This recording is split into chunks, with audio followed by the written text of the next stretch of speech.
How's it going, everyone? Welcome back to the Vinyl Brotherhood.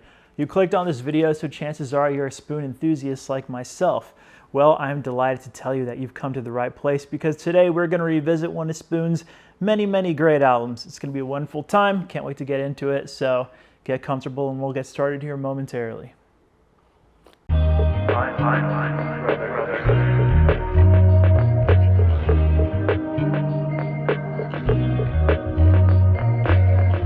Thank you everyone for coming by. I have been eagerly anticipating a Spoon review for a good while now, and I'm just delighted to be able to discuss their sixth album, Ga Ga Ga Ga Ga, with you. That's 5 Ga's if you keep count.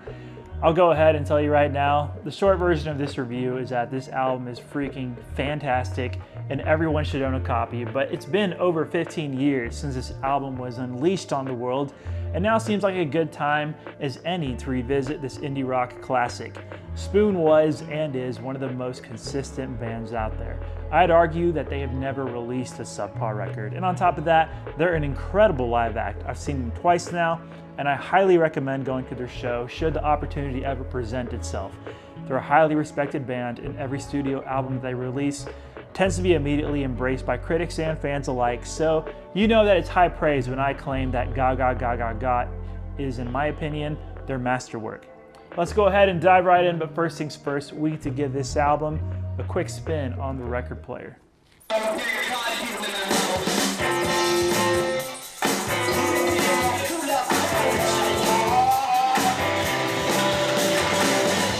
This comes creeping down my back. Somehow this place tastes just like an attack. 100-yard stare of a kiss. Lord, I know I'll never miss it. They told me start scouting the field.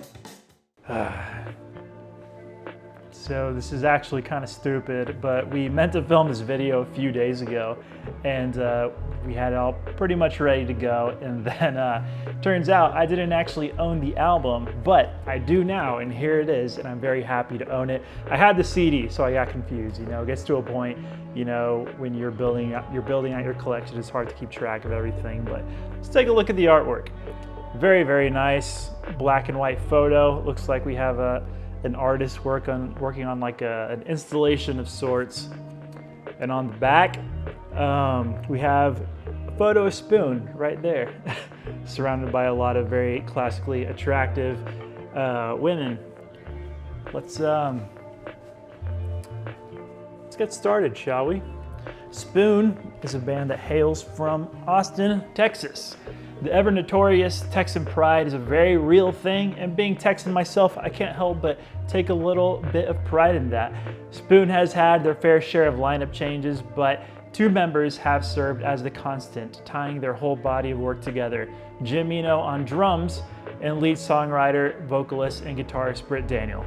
Eric Harvey and Rob Pope of the Get Up Kids are also present on this album, playing keys and bass respectively, along with the support of a handful of other musicians, mostly on brass instruments. It's quite the eclectic record, and it required a lot of different people involved. So, Ga Ga Ga Ga Ga was the follow-up to another fantastic Spoon album titled Gimme Fiction, an album that is near and dear to me.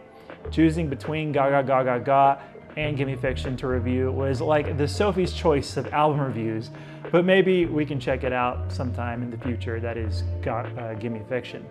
Ga Ga Ga Ga Ga represents a pretty notable creative leap from Gimme Fiction and the albums that came before it. By the mid-2000s, Spoon had already been well established as extremely competent and an endlessly creative band. They had developed a quickly recognizable brand of art rock, utilizing indie rock guitars, cryptic lyricism, and unorthodox recording techniques. Ga Ga Ga Ga Ga sees them taking that winning formula and pushing their previously established boundaries just a bit. And that's probably not saying much because that description works for practically every Spoon record, but the way it all comes together to make a strong and singular work is impressive to say the least. Don't Make Me a Target quickly establishes a mood with its moody spring reverb guitar with that crisp overdrive that no good Spoon song can do without. It introduces us to the record, but it almost makes for a nice intro to Spoon, the band. It basically does all the things that Spoon does best and does it the best. Tight, impassioned performances reign supreme, all very calculated yet unexpected in true Spoon fashion. And that's just track 1. The haunting staccato keyboards that make up the basis for The Ghost of You Lingers are the mesmerizing foundation that the band layers otherworldly vocal fragments and phrases over. It's a very fascinating arrangement with its adventurous panning and abundance of reverb, creating an unsettling, ethereal environment that has a way of stirring the soul. It's a track that I find myself going back to quite often. But now let's talk about You Got Your Cherry Bomb. Is that a vibraphone I'm hearing at the beginning? I think so, and I approve. This is such an incredible song. Every time I hear those opening notes and the wall of sound tambourine off in the distance, I just feel right at home. The horn section hops in during the chorus, taking the song to the next level, propelling it further and further into the stardust. The song does have a very glittery, nocturnal feel too, in my opinion. It's a very evocative arrangement, what with the bold production choices and a notably sweet melody. One of the bigger hits from Ga Ga Ga Ga Ga is the now classic Don't You Ever, which is actually a cover song, originally written and performed by a short-lived indie band called The Natural History. Of course, Spoon made it their own, and it has become one of their most recognizable tunes. I actually remember hearing it in an episode of the show Chuck, if you're familiar with it. The whole song revolves around an earworm of a bass riff with a variety of elements such as percussion and guitars dropping in and out of it in a very haphazard fashion, making Don't You Ever kind of like an abstract painting, if you will. It's not the first time Spoon's done something like this, and it certainly won't be the last either, but that's one of my favorite things about them. The way they break the fourth wall or disrupt the world of the song to create something peculiar and interesting. Don't You Ever is followed up by the 1-2 punch of Rhythm and Soul and Eddie's Raga, two songs that I would describe as being astonishingly underrated. While they may not have the ear-grabbing pizzazz of something like Cherry Bomb, they definitely serve an important role on this record. For being textbook Spoon, I think they knock it out of the park. I love Rhythm and Soul's massive drum sound and its chord progression, and the way they ease into an unexpectedly melodic chorus in a very organic way. Eddie's Raga is just too cool for school with that snazzy bass line and those staccato guitar strokes, and Britt's lyricism superb here, to no one's surprise, as he's sort of sorting out all kinds of confusion about someone he met but hardly knew. Britt Daniels' lyrics tend to be too heady for a Philistine such as myself, but the form that they take and the way they sound so fitting and natural with nary a cliche is something that will never cease to amaze me. Just as Eddie's Raga reaches a boiling point, the album takes a sharp left turn into the quaint horn section and warm acoustic guitars of The Underdog, one of Spoon's signature tunes. They paint quite the picture in the song's opening lines. Picture yourself in a living room, your pipe and slippers laid out for you. I like that mental imagery before the song becomes a sharp critique of an industry or perhaps a specific executive that foolishly has no fear of the underdog that will one day supplant them. Spoon has always been kind of like the poster child of succeeding on your own terms without compromise, and I see the underdog as a declaration of that artist's struggle, you know? The song comes together for a jaunty final chorus section that is so vivid and colorful, I don't want it to ever end. It's a fun and bouncy little song, and side note, The Underdog has an amazing music video. One of my favorites to this day. Go watch it. Or at least after this video is over, go watch it. As we approach the last stretch of songs, we get a little song called Japanese Cigarette Case. This is another good one for enthusiasts of older Spoon. It's relatively straightforward in its arrangement, like something from Girls Can Tell or Kill the Moonlight. Not only the music and the drier production are minimal in concept though, as the lyrics are made up of the same three phases repeated a few times over. My Little Japanese Cigarette Case builds on itself as it circles through its gritty progression. It serves as a nice appetizer for the album's true climax, Finer Feelings, aka my favorite song on Ga Ga Ga Ga Ga. Finer Feelings is just jam-packed with so many fun and meticulous details. Like Don't You Ever, they attempt to go a little meta on this song as well. You see, this is the song where they allow themselves to get a little self-indulgent, although not a single minute goes wasted. They just have so much fun with the composition. There's a carefree guitar part that hops back and forth between playing techniques.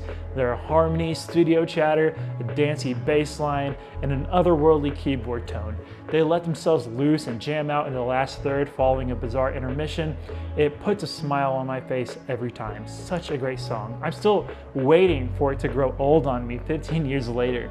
And lastly, the album closes out with Black Like Me, easily the gloomiest entry. The gentle half-played piano and an urgent sounding acoustic guitar set the scene for us. And maybe it doesn't sound like much at first, but sure enough, the album goes out on a high note. There's drama. You can practically picture end credits rolling over black and white film, not unlike the artwork you see on the jacket over there. It all ties together so well. Ga Ga Ga Ga Ga is a concise record. Brief but comprehensive. It's Spoon at their best, bringing their A game and showcasing 10 unique and memorable songs, each one making a bold artistic statement, and then it's over just like that, clocking it at 36 minutes. Without meandering, without coming across as pretentious or self-indulgent, they present so many compelling musical ideas, finding ways for each individual track to stand strong on their own, not only in context of the album, but just in general. There is no other Finer Feelings out there. There isn't a substitute. The Ghost of You lingers. It gives off the impression that they really spent time with these songs and molded them like Play-Doh, distorted them and rebuilt them until they were more than just right. Ga Ga Ga Ga Ga is an endlessly fascinating and effortlessly original work by Spoon. Years and years later, and I still find it captivating. I'm still drawn by its mystique, and its melody still put a smile on my face. It's one thing to say that a work has stood the test of time, and it's another thing to say that a work is timeless. Ga Ga Ga Ga Ga is an album that I would describe as timeless. And there you have it. Let's head on back.